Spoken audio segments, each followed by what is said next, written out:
Assalamualaikum warahmatullahi wabarakatuh. Selamat sore viewers bungkulexpress.com. Senang sekali saya Suherdi Marabili, General Manager Bungkul Express, bisa berjumpa kembali bersama viewers Bungkul Express dalam acara Potter, podcast terkini bungkulexpress.com. Nah, hari ini cukup spesial perbincangannya. Kalau biasanya kan pagi nih. Nah, kita berbincang di sore hari ini. Nah, karena ada tamu spesial yang hadir di sini. Kita akan berbincang seputar suara perempuan untuk Bengkulu Maju.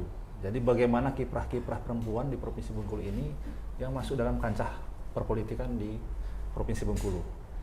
Nah, untuk membahas itu sudah hadir di studio kita, studio bungkulexpress.com, tokoh perempuan Provinsi Bengkulu, Sri Kandi Provinsi Bengkulu, yang sekarang juga menjadi kontestan di pemilu 2024 ini dalam pemilihan DPD RI. Nah, kita sapa langsung aja ini. Mungkin sudah tidak asing lagi ini kan narasumbernya ini. Nah, Mbak Destita Hairili Sani. Ya, Destita. Selamat sore, Mbak. Selamat sore, Pak. Gimana kabarnya, Mbak? Alhamdulillah sehat, baik. Mudah-mudahan viewers Bengkulu Express Online juga selalu sehat dan baik-baik. Terima kasih sudah hadir di studio bungkulexpress.com, Mbak. Kami tahu Mbak kan sudah aktif sekali keliling ke daerah dan sebagainya, sehingga mungkin ini waktunya yang bisa diluangkan di sini. Kami terima kasih sekali atas waktunya. Iya, terima kasih juga sudah mengundang Destita. Ini juga kesempatan yang sangat baik sekali untuk Destita untuk menyapa semua masyarakat Provinsi Bengkulu yang mungkin saat ini sedang menonton Potters kita ya. Iya, terima kasih.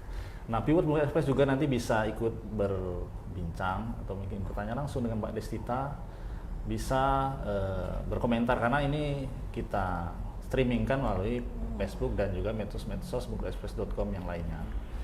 Nah, mungkin kita berbincang santai aja, Mbak, terkait Provinsi Bengkulu lah seperti itu kan. Nah, mungkin yang pertama mungkin bisa Mbak Destita menyampaikan, ini kan banyak yang bertanya ini kan. Mbak Destita itu kan sudah boleh dibilang sudah mapan, sudah sukses lah dalam dunia usaha di luar itu kan. Nah, kenapa motivasinya itu ini ingin terjun ke dunia politik itu kira-kira? Iya, jadi ini ya motivasi Destita untuk ke dunia politik ya. Terima kasih. Jadi di sini memang Destita sebelumnya itu memiliki pengalaman kerja yang sesuai dengan bidang pendidikannya Destita ya. Untuk pendidikan Destita ini seorang apoteker, seorang farmasis. Jadi sebelumnya Destita bekerja di beberapa perusahaan dan juga sebagai konsultan. Jadi seperti dulu pertama kali Destita lulus dari kuliah farmasi itu, alhamdulillah Destita dipercaya menjadi konsultan dari Jepang. Konsultan dari Jepang dan membidangi kesehatan. 2008 waktu itu Destita diberikan kesempatan untuk memberikan bantuan, memilih 2 provinsi yang layak untuk mendapatkan bantuan dari Jepang, harus di bagian barat Indonesia dan timur Indonesia. Ketika itu langsung yang terpikir Destita adalah tanah kelahiran dari nenek moyang datuk nenek papa. Jadi Destita ini kan benar-benar putri Bengkulu. Jadi Destita waktu itu mengusulkan yang bagian baratnya untuk provinsi Bengkulu. Alhamdulillah 2008 itu Destita bisa mengambil beasiswa bantuan dari pemerintah Jepang untuk provinsi Bengkulu. Rasanya itu bahagia gitu kalau kita bisa memanfaatkan jaringan dan pengalaman yang kita punya untuk membantu provinsi kita saat itu. Dan alhamdulillah waktu itu disebarkan ke seluruh kabupaten kota di provinsi Bengkulu. Jadi waktu itu ada perasaan bahagia kita bisa bermanfaat untuk tanah kelahiran nenek moyang kita. Selanjutnya lagi di sini Destita juga berkiprah di nasional maupun internasional di bidang farmasi, dan selalu Destita kan kalau berbincang dengan di nasional maupun internasional ditanya asalnya ya. Asalnya dari mana? Asalnya Destita dari Bengkulu ayahnya. Jadi ketika menyebut Bengkulu itu ada rasa kebanggaan karena kan bagaimanapun Bengkulu memiliki sejarah buat Indonesia. Tapi kadang-kadang ada juga Bengkulu itu di mana? Di Kalimantan mana, di Sulawesi mana. Ketika itu langsung terketuk dalam hati Destita, Putri Bengkulu ini pengen supaya Bengkulu lebih dikenal lagi. Ya. Jadi dari pengalaman-pengalaman itu, dari pengalamannya Destita di nasional internasional itu semakin menguatkan Destita bahwa Destita perlu untuk kembali ke Provinsi Bengkulu, ke tanah kelahiran nenek moyang, untuk insya Allah berbuat lebih banyak lagi untuk masyarakat Provinsi Bengkulu dengan jaringan yang Destita miliki. Jadi itu motivasinya, ingin mengabdi, ingin berbuat lebih banyak lagi untuk masyarakat Provinsi Bengkulu dengan kemampuan, dengan jaringan yang insya Allah Destita miliki. Artinya dengan terjun politik ini semakin bisa menguatkan lah itu kan. Iya, benar dengan sekali. jaringan yang Mbak Destita sudah bangun, Benar. itu artinya ketika masuk ke dalam sistem politik, artinya banyak hal-hal yang bisa diperbuat kira-kira Iya, seperti itu. insya Allah harapan Destita seperti itu.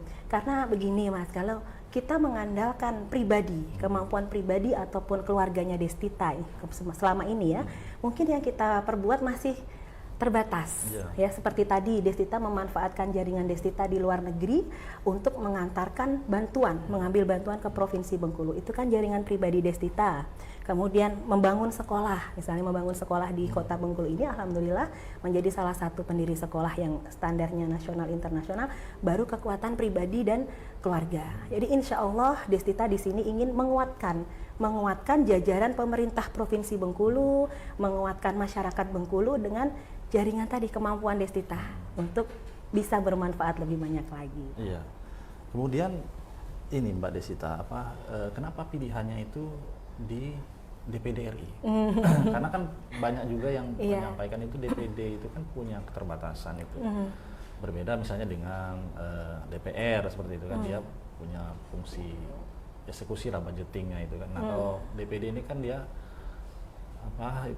kekuatannya itu agak nggak maksimal ya, tapi kenapa Mbak Destita memilih misalnya DPD ini, apa kira-kira yang menjadi latar belakangnya gitu? Iya, anggapannya seperti itu ya sekarang ya, karena mungkin kiprah DPD itu sekarang mungkin belum terlalu dirasakan belum optimal oleh masyarakat Provinsi Bengkulu, jadi mungkin dianggap kurang gitu ya DPD ya. Stigmanya di dalam masyarakat Provinsi Bengkulu ya. Padahal sebenarnya DPD itu kan senator. Jadi seperti Destita itu kan alhamdulillah punya pengalaman 3 tahun di Amerika, terus perusahaan Amerika tuh senator itu kekuatannya sangat besar. Justru pemerintah itu paling takut sama senatornya karena kekuatan masyarakat. Jadi kenapa Destita memilih untuk DPD? Yang pertama, Destita yakin bisa langsung membawa suara masyarakat. Jadi independen, istilahnya bisa tegak lurus lah ke masyarakat, tidak berwarna-warni istilahnya seperti itu. Dan yang kedua juga seperti kita ketahui bahwa untuk istilahnya kader dari suatu partai politik itu kan sudah ada proses pengkaderan. Jadi sudah ada step-stepnya. Sementara Destita ini kan memang bisa dibilang pendatang dan penantang baru ya. Penantang baru di DPD. Jadi ya Destita mengapa mau itu karena pertama independen, dan Destita memang benar-benar murni ingin membawa suara masyarakat Provinsi Bengkulu, dan insya Allah ingin berkolaborasi dengan keindependenan Destita ini. Insya Allah Destita bisa berkolaborasi dengan semua pihak, pemerintah daerah maupun legislatif di kota, di kabupaten maupun di provinsi, bahkan yang di RI itu. Jadi berarti kalau saya tangkap berarti menurut Mbak Destita itu bahwa dengan masuknya ke DPD ini itu lebih leluasa karena tidak terkooptasi dalam satu warna kira-kira ya. Jadi bisa bekerja sama baik misalnya dengan warna apapun Destita pelangi istilahnya warna-warni, dan bisa mengakomodir semua masukan, karena kan memang DPD RI ini kita menampung semua aspirasi masyarakat terlepas dari apapun itu background masyarakatnya, bahkan memang bisa berkolaborasi dengan legislatif maupun pemerintah kabupaten, pemerintah provinsi gitu. Jadi nanti tidak misalnya ini nanti muatannya itu menurut dianggap mendukung partai yang ini, partai ini, itu kalau DPD kan lebih leluasa. Kita independen kan. Jadi ini juga sebagai informasi Mas. Jadi untuk masyarakat, karena Destita kan turun Mas di masyarakat. Jadi banyak masyarakat itu yang belum tahu bahwa DPD ini independen. Jadi kadang-kadang Destita ketika turun di masyarakat itu ditanya, Mbak Destita partainya apa? Jadi di sini Destita selalu menjelaskan bahwa Bapak Ibu, Destita ini DPD, Dewan Perwakilan Daerah, Perwakilan Masyarakat. Jadi tidak berpartai. Jadi independen. Jadi apapun misalnya Bapak Ibu punya saudara, punya keponakan, tetangga yang berpartai tidak berpengaruh terhadap adanya pilihan DPD. Nah itu Viewers Bengkulu Express, ada apa pertanyaannya yang disampaikan di jalur belakang tadi sudah ditanyakan kepada Mbak Desita terkait motivasinya, kemudian kenapa pilihannya memilih DPD untuk sebagai tempat untuk mengabdikan diri. Nah untuk pertanyaan berikutnya nanti saya ingin bertanya terkait Bengkulu, Mbak. Nah, terutama soal apa kira-kira urgensi yang perlu dilakukan nanti Mbak ketika misalnya memberikan kesempatan terpilih menjadi DPD untuk Bengkulu ini. Tapi sebelum itu mungkin kita break sejenak, nanti kita lanjutkan di diskusi berikutnya.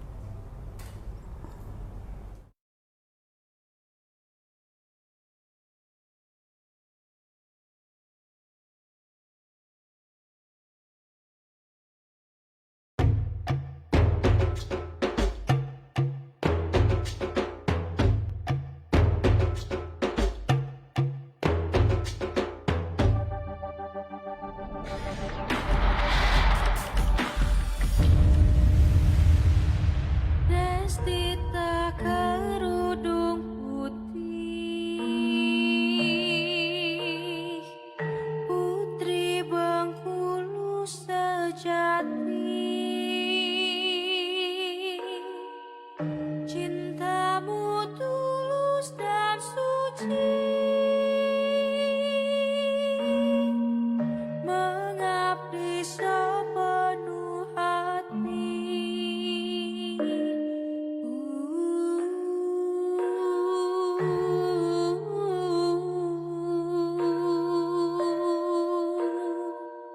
Destita kerudung putih.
Seperti yang kita ketahui kan Mbak Desita ini sedang mencalon menjadi anggota DPD RI tahun 2024.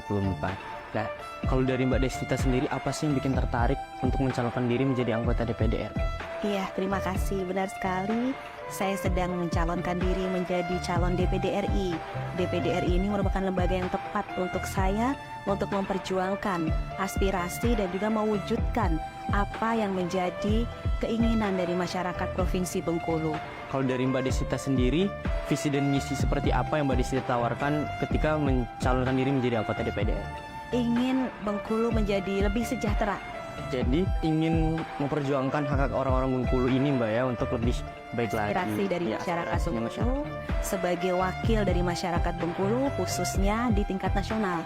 Karena DPD RI ini adalah perwujudan ya dari perwakilan masyarakat di provinsi ke tingkat nasional. Langkah-langkah apa yang harus Mbak lakukan untuk mewujudkan visi dan misi dari Mbak Desita itu tadi?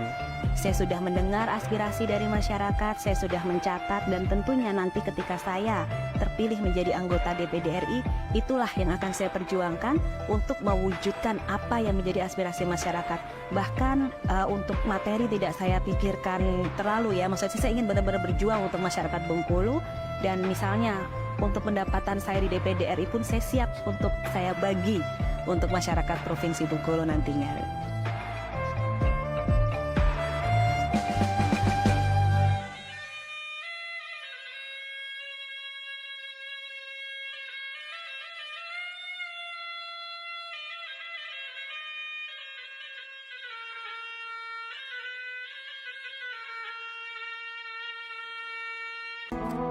Baik, viewers Bengkulu Express, kita kembali akan berbincang dengan Mbak Destita. Nah, ini kerudung putih. Nah, nanti kita tanya juga itu apa filosofinya. Gitu.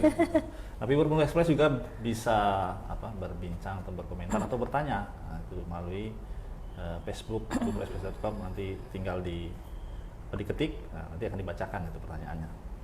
Nanti kalau sudah ada pertanyaan boleh dikabari ya. Nah, lanjut itu Mbak Desta yang tadi. Iya, Terkait apa kira-kira yang urgent terkait yang perlu dilakukan DPD lah terutama untuk buat nama Bengkulu ke nasional, karena selama ini kan seperti Mbak Desta sampaikan tadi, kita kan miris kadang-kadang ketika menyampaikan dari mana, dari Bengkulu itu di mana gitu kan Iya. salah satu keperhatian kita. Perwakilan daerah Apalagi ya. waktu itu sempat viral itu kan, Bengkulu tanya dikira-kira daerah timur katanya itu kan. Iya, benar. Ya rasanya Ibu negara kita awal dari Bengkulu. dari Bengkulu yang jalan merah putih aja Iya. Bu Fatmawati Bengkulu. Jadi aduh, Iya, sedih gimana? rasanya tuh, rasa Iya. terpanggilnya semakin Betul. kuat gitu kan. Jadi gimana kira-kira Mbak Desta, apa kira urgensi yang perlu nanti dilakukan untuk Bengkulu ini? Nah, urgensinya ya. Jadi gini, sekarang kan saya sedang dalam proses pencalonan DPD. Jadi saya banyak berdiskusi, berdialog dengan masyarakat Provinsi Bengkulu. Jadi saya mengambil urgensi itu dari apa-apa aspirasi yang Ya. masuk dari kabupaten-kabupaten yang saya temui. Rata-rata mereka itu mengaspirasikan yang pertama untuk lapangan pekerjaan. Lapangan pekerjaan dan termasuk kesehatan. Jadi mereka tuh tanya, ada nggak ya yang bisa kami kerjakan? Karena sekarang ini, apalagi sekarang nih musim paceklik. Nah, musim paceklik. Jadi banyak hal-hal yang masyarakat itu apa ya yang bisa kami kerjakan gitu ya. Jadi kami sedang paceklik nih, kekurangan air bersih, kesehatan juga. Jadi yang paling urgent tuh ya tadi lapangan kesehatan. Tapi ada juga sumber daya manusia. Jadi kadang-kadang tuh ada masyarakat yang kami nggak bisa bekerja, kami nggak punya apa gitu. Jadi padahal di sini Destita tuh melihat bahwa antara lapangan pekerjaan dan sumber daya manusia kan itu perlu kita perlu sinkronkan. sinkronkan. Kadang-kadang ada memang pekerjaan itu ada, tapi tidak Sumber tepat daya- dengan sumber daya daya manusianya. Ada sumber daya manusia tapi kerjaannya yang Tidak nggak ada, ada. ya. Jadi di situ Destita sih rencananya pengen supaya sumber daya manusia itu maju sehingga nanti lapangan pekerjaannya juga mudah. Terus kesehatan. Jadi banyak juga yang mengeluh kami kurang sehat, jadi susah melakukan apa-apa. Padahal kesehatan kan penting juga nih buat melakukan sesuatu. Betul. Iya kan, kalau nggak sehat mau kerja juga susah Iya. gitu. Jadi makanya di sini untuk sumber daya manusia di sini Destita juga mencoba untuk membuat suatu sekolah ya sebagai basis untuk anak-anak SMP itu menarik. supaya nanti ke depannya ini kan tidak berbicara langsung, jadi berbicara 5 tahun, 10 tahun ke Iya, depan. iya. Jadi kita mendidik, Berinvestasi, berinvestasi pendidikan. gitu. Jadi itu yang saya kira perlu, dan juga infrastruktur, Betul. infrastruktur yang menunjang untuk kegiatan perekonomian dan lain-lain. Nah itu juga Mbak, itu artinya kan kita perlu ya perwakilan. Nama kalau dulu kan kira-kira DPD ini utusan daerah lah. Kalau dulu kan, nah, sekarang Utusan kan daerah. dinamakan DPD atau senator seperti di Amerika itu. Nah itu kan menjadi jembatan itu Mbak, jembatan Benar. kira-kira daerah ke pemerintah pusat itu Benar, kan. sebagai jembatan. Nah selama ini kan banyak anggapan itu yang tidak maksimal dianggap mungkin seperti itu, peran-peran tadi, perwakilan tadi ke pusat itu. Nah nanti ketika Mbak misalnya diberikan kesempatan itu, seperti apa Mbak kira-kira? Karena ini kan calon perseorangan kira-kira, artinya Iya. kemampuan tadi itu secara personal kepada perseorangan tadi itu. Benar. Jadi tadi juga sempat diskusi kita Ya. ya. Tadi memang yang namanya DPD itu kan independen, perseorangan. Jadi memang DPD itu kita perlu melihat secara objektif kemampuan perseorangannya tersebut untuk menjadi jembatan tadi Betul. untuk ke pusat. Kalau memang perseorangannya tersebut memiliki kapabilitas, memiliki kredibilitas yang baik dan track record serta jaringan, tadi insya Allah akan lebih baik. Jadi mungkin DPD yang saat ini sudah baik untuk ke pusatnya. Jadi kita akan menguatkan lagi dengan adanya Destita sebagai calon DPD yang insya Allah Destita ini memang sudah terbiasa dengan jaringan di nasional, di internasional, dan insya Allah di Provinsi Bengkulu ini insya Allah akan menguatkan itu Mas. Jadi lihat perseorangannya untuk kekuatan. Nah dari perseorangan ini insya Allah kalau perseorangannya itu bagus dan dia bisa berkolaborasi dengan macam-macam stakeholder, misalnya pemerintah provinsi, pemerintah kabupaten, dia akan menjadi jembatan yang sangat baik. Karena kadang-kadang gini Mas, yang saya lihat itu mungkin pemerintah kabupaten ini memerlukan suatu penghubung ke pusat, Betul. ke kementerian. Mungkin bisa dibilang semudahnya itu ya. Kami butuh ke kementerian kesehatan karena di Bengkulu ini perlu kesehatan perlu diperjuangkan lagi. Jadi siapa yang akan menjadi penghubungnya? Kalau dari kabupaten langsung ke kementerian mungkin bisa, tapi prosesnya mungkin akan lebih lama. Dengan adanya DPD, utusan daerah yang di pusat, insya Allah kita bisa menjadi jembatan. Jadi Pak Menteri Kesehatan misalnya, kami dari Bengkulu, dari kabupaten ini kami butuh untuk berkonsolidasi, untuk berkonsultasi tentang kebutuhan di kabupaten kami. Itu Menarik. Nah, sejauh ini kan Mbak Desita udah keliling lah ke kabupaten-kabupaten. Sudah ke kabupaten mana aja, Mbak? Alhamdulillah Destita sudah semua. Sudah semua ya? Sudah. Jadi 9 kabupaten, 1 kota ini alhamdulillah Destita sudah semua, dari yang di atas gunung sama yang di pinggir laut. Dan alhamdulillah luar biasa Provinsi Bengkulu potensinya luar biasa. Jadi punya potensi lah untuk sangat besar. Ketika turun di lapangan itu kira-kira selain yang Mbak Desita sampaikan tadi lapangan pekerjaan atau misalnya infrastruktur, aspirasi apa Mbak yang kira-kira disampaikan oleh masyarakat di bawah itu? Iya. Untuk Mbak Desita gitu. Iya. Jadi Desita ini kalau turun selalu bawa catatan. Iya. Jadi setiap daerah yang Desita kunjungi selalu dicatat apa yang masuk. Yang tadi yang Desita sampaikan sebelumnya, mereka banyak mengeluhkan lapangan pekerjaan. Itu tidak hanya bapak-bapak tapi ibu-ibu. Jadi ibu-ibu ini mengeluh ya, namanya Desita perempuan ya, sebagai wakil perempuan banyak yang berbicara, Mbak Desita kalau nanti Mbak Desita duduk, tolonglah Mbak Desita berikan suatu wadah, suatu kesempatan atau keterampilan untuk kami, supaya kami memiliki keterampilan, supaya kami bisa membantu perekonomian keluarga suami saya gitu kan. Jadi kalau ibu-ibu bilang seperti itu. Betul. Jadi itu yang pertama Destita sampaikan. Berarti mereka butuh diberikan pelatihan. Terus yang kedua ada di bidang pertanian. Di bidang pertanian yang Destita dapatkan itu dari beberapa daerah, tidak semua, ada yang mengeluhkan mengenai pupuk. Jadi kami ini sekarang dulu katanya, kan Desita belum tahu ya, katanya ada namanya pupuk subsidi dari pemerintah sehingga sangat membantu. Saat ini di daerah-daerah tertentu itu tidak ada. Tidak ada. Karena jadi makanya mereka agak terkendala dengan modal yang harus dikeluarkan untuk pertanian. Terus sama lagi harga. Seperti harga sawit, harga karet. Jadi yang Desita dapatkan itu di masyarakat ada yang mengeluh, Mbak, harga karet dulu sekitar beberapa tahun yang lalu tinggi, belasan ribu. Sekarang hanya di sekitaran 6.000. Jadi terpotong. Ini kenapa ya, Mbak? Jadi mereka tuh butuh seperti semacam informasi, semacam bagaimana kok seperti ini mereka butuh diberikan pendampingan lah untuk lebih itu. Tuh ada tuh yang aspirasi-aspirasi yang masuk. Yang keempat, pendidikan. Jadi mereka bilang, Mbak, kalau misalnya bisa nggak Mbak supaya anak-anak saya bisa sekolah dengan ringan. Mereka tidak mengharap gratis sebenarnya, tapi mereka mengharap ada keringanan sekolah karena adanya beasiswa yang bisa nggak Mbak diperbanyak. Walaupun sekarang alhamdulillah loh perwakilan dari kita juga banyak yang memberikan beasiswa. Tapi apakah DPD bisa, Mbak? Dan saya jawab bisa. DPD itu dengan tadi ya kemampuan pribadinya, dengan lobby, dengan jaringannya, insya Allah bisa membawa beasiswa juga di Provinsi Bengkulu. Jadi menambah kuota beasiswa kita. Itu pendidikan. Yang apalagi ya kemarin yang banyak disampaikan juga itu tentang kesehatan. Jadi mereka akses. Banyak masyarakat kita itu yang curhat, Mbak, kami tuh istilahnya apa ya, BPJS-nya udah mati gitu, gimana? Enggak, tapi kami sakit, jadi kami harus bayar gini-gini gimana? Terus Mbak, bagaimana caranya? Kalau misalnya harus begini. Mereka tuh tidak tahu caranya bagaimana. Jadi yang Desita sampaikan ya kita perlu melakukan sosialisasi. Kalau perlu nih sekalian disampaikan ya, instansi BPJS bisa nih melakukan sosialisasi lagi ke masyarakat supaya mereka tahu bagaimana prosedurnya, bagaimana kalau harus membayar atau bagaimana itu disampaikan juga ke mereka. Jadi tadi beberapa macam kan tadi ada setelah kesehatan. Ya mungkin itu sih yang rata-rata yang masuk di Desita. Infrastruktur juga.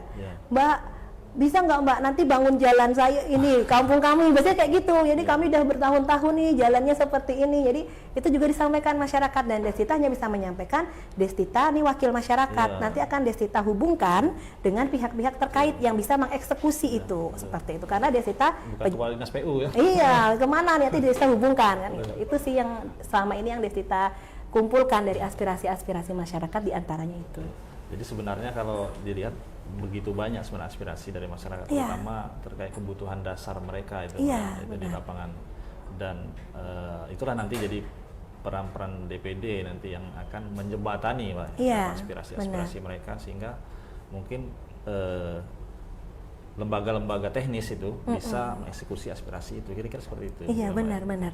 Ya itulah kan kadang-kadang orang tuh bingung, DPD apa sih Iya, fungsinya betul. gitu ya. Ya kan banyak ya sebenarnya, kita bisa merancang undang-undang, mengawasi undang-undang, membuat pengawasan terhadap anggaran atau memilih anggota BPK dan lain-lain.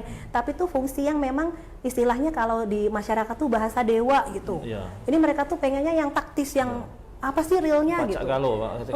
Gitu kan. Jadi terus saya selalu bilang sih, DPD ini perwakilan Bapak Ibu. Jadi apa saja aspirasinya silahkan sampaikan ke kami, karena kami adalah wakil yang dipilih langsung oleh Bapak Ibu. Jadi kita akan menyampaikan ke pihak-pihak yang terkait. Iya, baik. Nah, ini sebelum break lagi nih, Mbak. Ini tadi terkait apa? Kerudung putih, Mbak. Nah, itu. Destita kerudung putih. Nah, ini bisa diceritakan filosofisnya kenapa pilihannya kerudung putih? Iya, jadi ceritanya itu memang pertama Destita memang suka ya dengan warna putih, kerudung putih ini, karena kalau pakai pakaian apa aja tuh kalau ibu-ibu tuh masuk lah istilahnya. Iya. Dan memang kita lihat juga di Bumi Rafflesia ini Ibu Fatmawati pun ikonnya menggunakan selendang warna putih.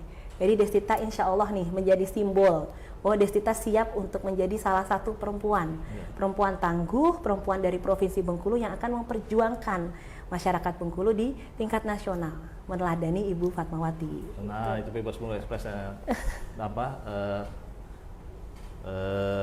Jangan bertanya lagi nanti kepada kita itu apa kerudung putih itu udah jelaskan langsung sama Mbak Destita itu filosofisnya, kenapa pilihannya dan sebagainya ya itu. Nah, ini break dulu atau pertanyaan dulu? Pertanyaan dulu ya. Oh iya, baik. Kita silakan. ini Mbak ada pertanyaan ini. Iya, silakan. Bisa dibacakan. Oke, selamat sore Mbak Destita. Selamat sore. Ya, ini ada komentar dari viewers kita nih di layanan Facebook. Katanya iya mau kenalan nih. Katanya Mbak Destita ini dari mana nih asalnya? Oh ya, boleh. Kan katanya kalau tak kenal tak sayang ya. Jadi kita boleh kenalan dulu ya. Jadi Destita ini bapaknya dari Kembang Mumpo, dari Seluma, ya dari Seluma, dan ibunya dari Jawa, dari Purworejo. Jadi Destita ini perpaduan dari Bengkulu dan Jawa, ya itu. Ada lagi? Masih ada Yuk. kita lanjut ke pertanyaan selanjutnya. Ini untuk Mbak Destita nih, katanya kalau misalnya nanti terpilih, program apa nih yang bisa dibawa dari nasional ke Bengkulu? Ya, tadi ya disampaikan tadi sesuai diskusi, program-program itu sesuai dengan aspirasi yang masuk dari masyarakat, itu yang akan diperjuangkan. Tapi kalau Destita pribadi, karena Destita ini backgroundnya kesehatan, yang jelas program kesehatan akan Destita bawa ke Provinsi Bengkulu. Misalnya apa? Kemudahan fasilitas, misalnya apakah perlu fasilitas tambahan ambulan atau fasilitas konsultasi dengan dokter-dokter yang mungkin bisa kita bawa dari pusat. Kan sekarang zamannya canggih ya, bisa juga telehealth, telekonsultasi dengan dokter-dokter di pusat. Jadi misalnya untuk yang bisa melalui telepon, bisa kita hubungkan dengan dokter-dokter berkualitas yang ada di pusat. Jadi bisa dirujuk dari dokter-dokter Provinsi Bengkulu ke pusat misalnya, seperti itu. Kemudian apa? Pendidikan, insya Allah Destita akan mencoba memperjuangkan adanya beasiswa untuk meringankan biaya-biaya sekolah dari anak-anak kita, dari SD, SMP, SMA, dan kuliah dan lain sebagainya, tergantung aspirasi masyarakat nih mau apa lagi. Keagamaan ini yang Destita temui ini Mas di lapangan, kita sangat bersyukur bahwa pengajian ibu-ibu tuh luar biasa. Jadi dengan itu Destita berharap ibu-ibu bisa mengajar yang baik ya dengan anak-anaknya, tapi Destita berharap juga supaya pengajian untuk pemuda-pemuda nih, karena sekarang pemuda-pemuda kan lebih kreatif, lebih apa, tapi mudah-mudahan juga pengajiannya jalan juga buat bapak ibu-ibu, pemuda-pemudanya gitu dan lain sebagainya. Jadi Destita memperjuangkan apa aspirasi yang masuk untuk DPD gitu ya. Terima kasih. Ada lagi? Ya. Ada lagi. Sebelum break satu lagi Mbak. Oke, sip. Banyak penanyanya ini. Sesuai tema nih Mbak Tita, karena suara perempuan untuk Bengkulu Maju, jadi ada komentar dari perempuan juga. Jadi katanya, Bu Destita, apa nih langkah ke depannya supaya bisa mengembangkan kemampuan para perempuan di Bengkulu untuk mewujudkan Bengkulu lebih maju? Nah, benar. Tadi kan masukan dari aspirasi dari masyarakat ya. Jadi yang Destita terima aspirasi dari masyarakat satu, perempuan Bengkulu ini mereka ingin berperan lebih aktif dalam keluarga, dalam masyarakat. Dalam keluarga mereka ingin memiliki keterampilan supaya bisa membantu membantu kehidupan keluarga. Jadi dengan adanya perempuan Bengkulu yang mandiri, dengan keluarga yang cukup, insya Allah Bengkulu lebih maju nih. Kan kita mulai dari mikro ya, dari lingkungan keluarga. Dengan keluarga yang kecil baik, insya Allah Bengkulu maju. Kemudian juga perempuan untuk dilindungi, kepentingan perempuan dan anak. Jadi memberdayakan perempuan dan anak ya tadi melalui pelatihan-pelatihan, melalui pendampingan. Jadi banyak juga sebenarnya perempuan yang ingin curhat, yang ingin tahu bagaimana caranya supaya kalau ada permasalahan dalam lingkungan keluarga, misalnya KDRT, kemudian pelecehan seksual, kemudian dan lain-lainnya. Jadi perempuan tuh kita harus perjuangkan itu juga. Jadi itu akan Destita perjuangkan nanti untuk ke DPD-nya. Terima kasih. Baik, itu Viewer Express, kita break sejenak, nanti kita akan diskusi lagi. Ini menarik sekali nih, ternyata Mbak Destita ini memang pengalaman dan pengetahuannya cukup luas itu. Nah, jadi terima kasih. Diskusinya enak gitu kan. Itu. Nah, kita break sejenak nanti. Terima kasih.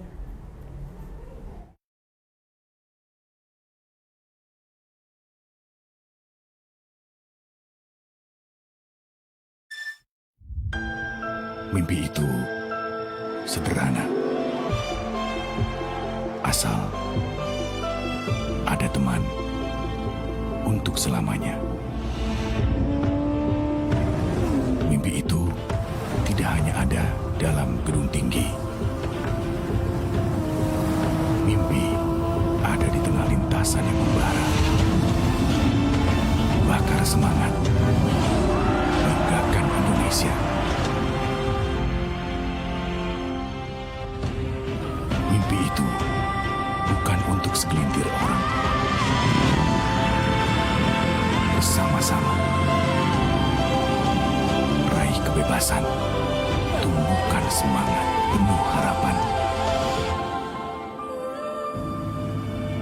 Mimpi itu wujudkan tekad bersama yang bisa dikenang selamanya.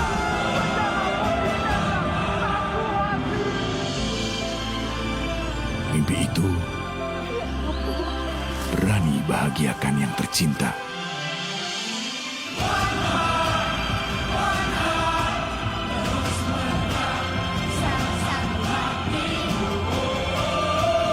Wujudkan mimpi penuh arti bersama Honda, satu hati.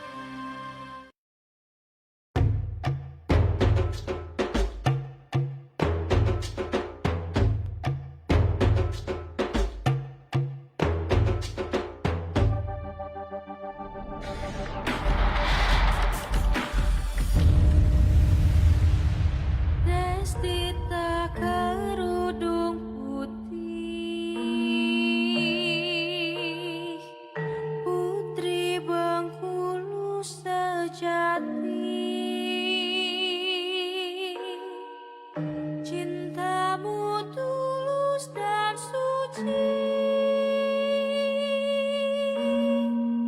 mengabdi sepenuh hati.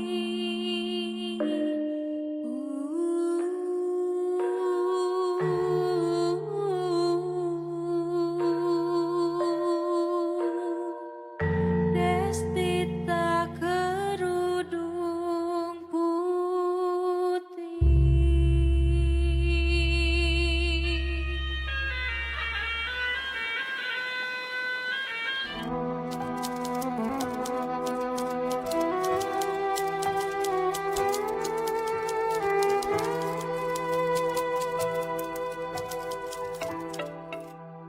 Seperti yang kita ketahui kan, Mbak Destita ini sedang mencalon menjadi anggota DPD RI tahun 2024. Nah, kalau dari Mbak Destita sendiri, apa sih yang bikin tertarik untuk mencalonkan diri menjadi anggota DPD RI? Iya, terima kasih. Benar sekali. saya sedang mencalonkan diri menjadi calon DPD RI. DPD RI ini merupakan lembaga yang tepat untuk saya untuk memperjuangkan aspirasi dan juga mewujudkan apa yang menjadi keinginan dari masyarakat Provinsi Bengkulu. Kalau dari Mbak Desita sendiri, visi dan misi seperti apa yang Mbak Desita tawarkan ketika mencalonkan diri menjadi anggota DPD RI? Ingin Bengkulu menjadi lebih sejahtera. Jadi ingin memperjuangkan hak-hak orang-orang Bengkulu ini Mbak ya untuk lebih baik lagi. Aspirasi dari Ya, masyarakat aspirasinya Bengkulu sebagai wakil dari masyarakat Bengkulu khususnya di tingkat nasional. Karena DPD RI ini adalah perwujudan ya dari perwakilan masyarakat di provinsi ke tingkat nasional. Langkah-langkah apa yang harus Mbak lakukan untuk mewujudkan visi dan misi dari Mbak Desita itu tadi? Saya sudah mendengar aspirasi dari masyarakat, saya sudah mencatat, dan tentunya nanti ketika saya terpilih menjadi anggota DPD RI, itulah yang akan saya perjuangkan untuk mewujudkan apa yang menjadi aspirasi masyarakat. Bahkan untuk materi tidak saya pikirkan terlalu ya, maksudnya saya ingin benar-benar berjuang untuk masyarakat Bengkulu, dan misalnya untuk pendapatan saya di DPD RI pun saya siap untuk saya bagi untuk masyarakat Provinsi Bengkulu nantinya.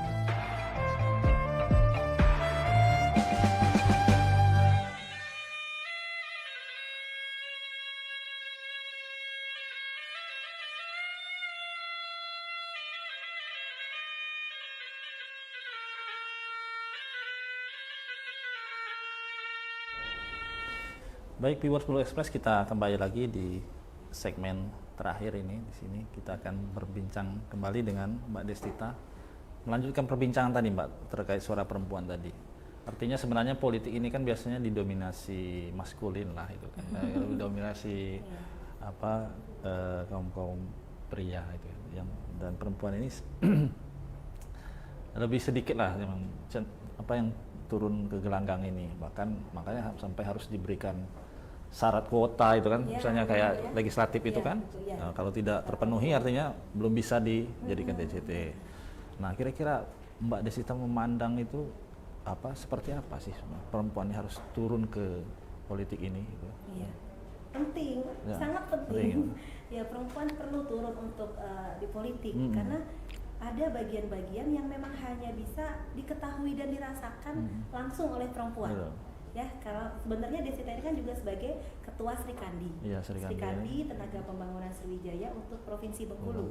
Jadi di sini Desita melihat perlu perempuan-perempuan tangguh, Betul. ya, perempuan tangguh untuk di politik karena yang ngerti masalah perempuan ya. Iya. Misalnya dari harga-harga Iya, sembako betul. yang sekarang ya kita sedang paceklik ya istilahnya. Jadi misalnya harga-harga mahal, apa namanya kebutuhan pokok mahal, terus adanya kebutuhan perempuan akan politik ya, misalnya kayak ini nih yang Desita temui di lapangan. Jadi kan Desita lebih banyak sharing ya, yang di lapangan itu misalnya adanya kita kan perempuan ini sebagai politik perlu kampanye. Iya. Tapi memang di aturan kampanye itu memang tidak boleh melibatkan anak kecil ya. Betul. Padahal ada anak-anak yang mungkin masih sangat kecil kecil. dan memang tidak bisa ditinggal. Iya. Nah, ini kan perlu disuarakan juga bahwa untuk perempuan bisa dong ikut dengan membawa anak yang memang belum ngerti apa-apa, nggak apa-apa gitu ya. Jadi jangan dibatasi sama sekali, tidak boleh ada anak-anak yang ikut seperti itu. Terus kebutuhan apalagi yang mengerti tentang keluarga, perlindungan dia terhadap kekerasan dan lain-lain itu kan yang ngerti perempuan. Jadi mari perempuan-perempuan Provinsi Bengkulu kita harus perjuangkan hak-hak perempuan, kita harus berani speak up ya, istilahnya berbicara untuk perempuan. Ekonomi ya, siapa yang tahu? Misalnya sekarang tadi disampaikan kalau dulu uang 100.000 ke pasar bisa beli banyak ya. daging apa, sekarang beras aja udah berapa. Jadi hal-hal seperti itu yang perlu disampaikan kepada perempuan.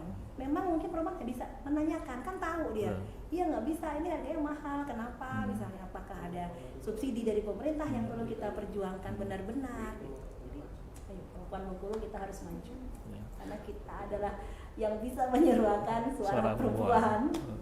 Betul itu Mbak, karena kadang-kadang saya di rumah juga itu kan, anak saya itu kadang aspirasinya disampaikan kepada ibunya itu kan, karena ibunya lebih detail terkait misalnya kebutuhannya, misalnya terkait sekolahnya itu kan, itu. Jadi memang ruang-ruang politik ini memang perlu diisi juga oleh perempuan supaya ini. Nah itu viewers, artinya seperti disampaikan Mbak Desita tadi, memang ini perempuan-perempuan Bengkulu terutama yang harus speak up ya. Iya, harus speak up, kita harus bisa berjuang lah. Berjuang. Kita malu dong, ada Ibu Fatmawati, perempuan Bengkulu, dulu saja beliau sudah punya tekad tangguh dan nekat, kan itu istilahnya kemerdekaan Indonesia tuh dia yang memperjuangkan. Nah, jadi Desita yakin perempuan-perempuan Bengkulu itu tangguh, berani untuk memperjuangkan hak-hak aspirasi-aspirasi dari perempuan. Jadi kita harus maju. Sudah teruji dan terbukti. Iya, terbukti, buktinya ada. Ibu negara pertama. Ibu negara pertama Bengkulu itu luar biasa. Jadi kita harus meneladani, kita harus meneruskan perjuangan beliau. Insya Allah perempuan-perempuan Bengkulu ini sangat mempunyai potensi untuk itu. Nah ini juga terakhir Mbak, apa namanya untuk berbicara soal penyelenggaraan pemilu ini. Nah pandangan Mbak ini apa? Sejauh ini kan sering ke lapangan dan sebagainya itu.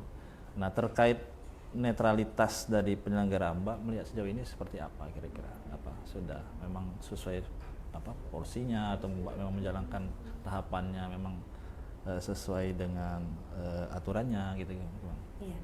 Alhamdulillah sejauh ini dengan pengalaman Desita di lapangan dan juga tim-tim yang bergerak dengan Desita, penyelenggara pemilu itu sangat kooperatif ya? Sangat kooperatif dan komunikatif juga. Jadi kita bisa mendiskusikan, kita bisa istilahnya sesuai aturannya seperti apa.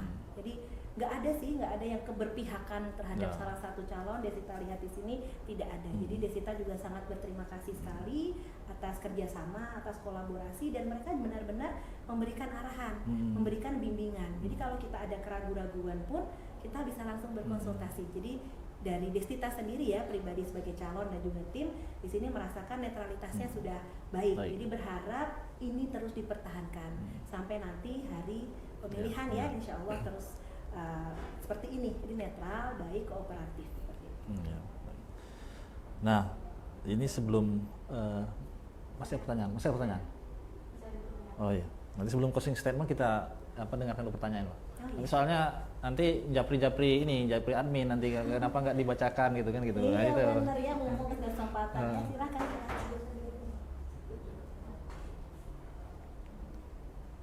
Ini ada komentar juga Mbak dari live kita, katanya Mbak kalau misalnya terpilih nanti jadi anggota DPD, ada nggak bantuan atau beasiswa yang diperuntukkan untuk anak-anak yang kurang mampu? Desita insya Allah bilang ada, karena DPD itu bisa mendapatkan kuota untuk beasiswa. Nanti tinggal jalurnya, teknisnya akan diinformasikan lagi. Jadi Desita sampaikan ada. Jadi untuk anak-anak kurang mampu, untuk anak-anak berprestasi, insya Allah ada. Tapi bos ada itu. Saya lagi. Ya. Ini ada yang nanya, katanya Mbak Tita bisa bahasa isyarat nggak ya? Soalnya dari kemarin tuh memang ada komunitas disabilitas yang suka nonton kita kayak gitu. Nonton di video ya. Ya Desita belajar sedikit-sedikit. Terima kasih. Oke, masih ada ya Mbak pertanyaannya. Mbak, nanti kalau misalnya terpilih, apa nih yang akan dibawa dari Senayan ke Bengkulu agar bisa buat Bengkulu maju? Ya, mungkin agak sama tadi ya. Jadi ya apa yang akan dibawa Senayan? Kita tunggu aspirasinya tadi, apapun aspirasi dari masyarakat Bengkulu. Tadi ada di sektor pendidikan, insya Allah dari beasiswa-beasiswa. Dengan beasiswa itu nanti anak-anak bisa bersekolah, insya Allah sumber daya manusia kita akan semakin maju. Insya Allah kedepannya membuat Bengkulu maju. Itu contohnya kesehatan. Dengan adanya kesehatan, fasilitas kesehatan, kemudahan akses kesehatan yang baik, insya Allah kan mensana in corpore sano ya. Jadi dengan badan yang sehat, insya Allah pikiran kita sehat, jiwa kita kuat, insya Allah bisa bekerja dengan baik, menghasilkan sesuatu hasil yang baik, insya Allah Bengkulu maju. Apalagi jaringan, apa yang dibawa? Jaringan khususnya Desita sebagai pribadi yang alhamdulillah sudah diberikan kesempatan untuk bekerja, untuk memiliki jaringan tidak hanya di Provinsi Bengkulu, tapi di nasional maupun internasional, di berbagai negara, dari Amerika maupun ASEAN. Insya Allah jaringan-jaringan yang Desita miliki dan mungkin masyarakat-masyarakat Provinsi Bengkulu yang juga punya jaringan, kita bawa ke sini. Insya Allah Bengkulu akan maju. Ya mungkin seperti itu contohnya, salah satunya ya. Baik, Bengkulu Express.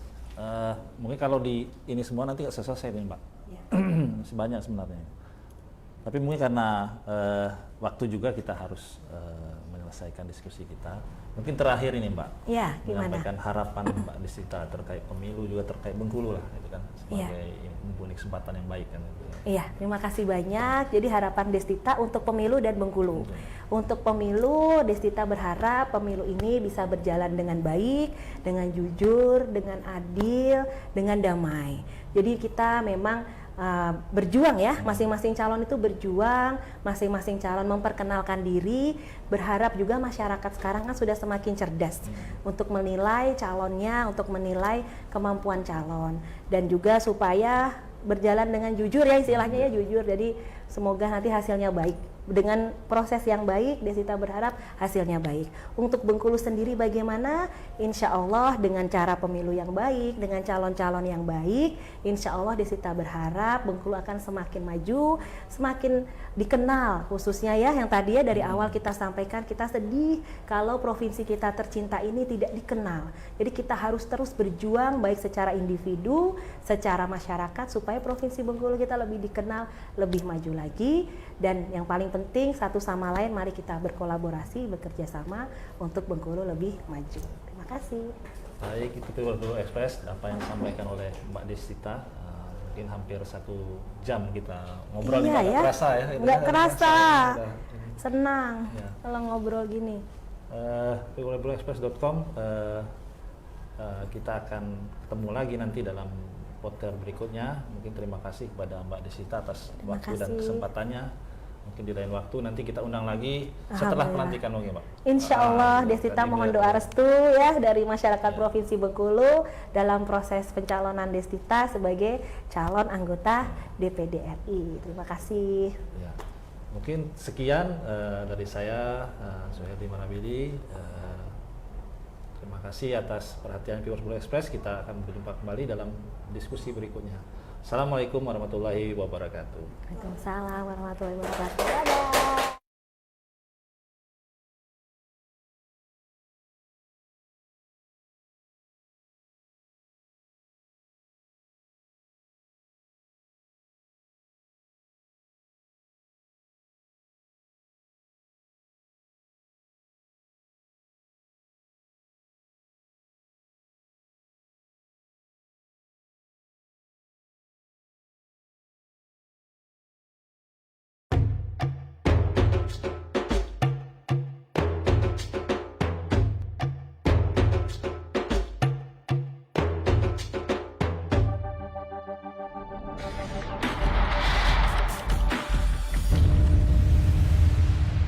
Destita kerudung putih,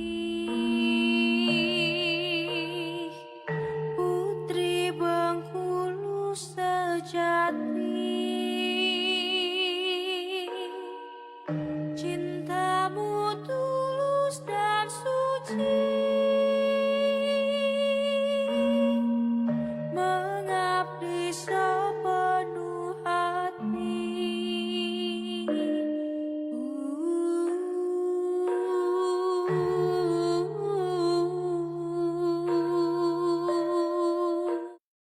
Bengkulu Express.com terkini.